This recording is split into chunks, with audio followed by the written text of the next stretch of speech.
Hello guys, আসসালামু আলাইকুম। আজ আপনাদের মাঝে আরেকটি নতুন ভিডিও নিয়ে হাজির হয়েছি।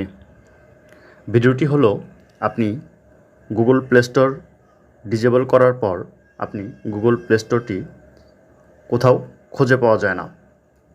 সফটওয়্যারটি মোবাইলের স্ক্রিন থেকে চলে যায়।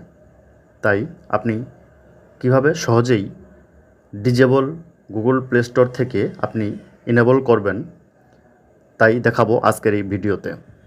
চলুন শুরু করা যাক। প্রথমে আপনি সেটিংয়ে প্রবেশ করবেন। সেটিংয়ে প্রবেশ করার পর স্ক্রল ডাউন করে নিচে গিয়ে আপনি দেখবেন নিচে এখানে অ্যাপস রয়েছে। অ্যাপসের মধ্যে ক্লিক করে দিবেন। ক্লিক করার পর এখানে সার্চ অপশনে গিয়ে এখানে লিখে দিবেন Google play store.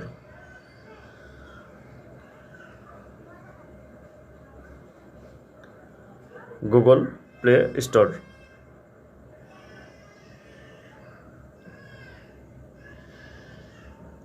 Google play store লিখে সার্চ দেওয়ার পর আপনি এখানে দেখতে পাচ্ছেন ডিজেবল লেখা রয়েছে। এই লেখাটার উপর ক্লিক করে দিবেন।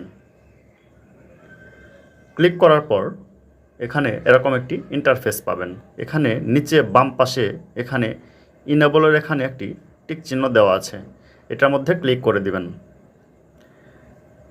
ক্লিক করার পর আপনার অ্যাপটি এনেবল হয়ে যাবে।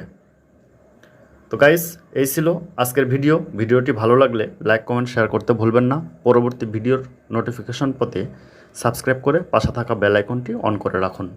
আসসালামু আলাইকুম।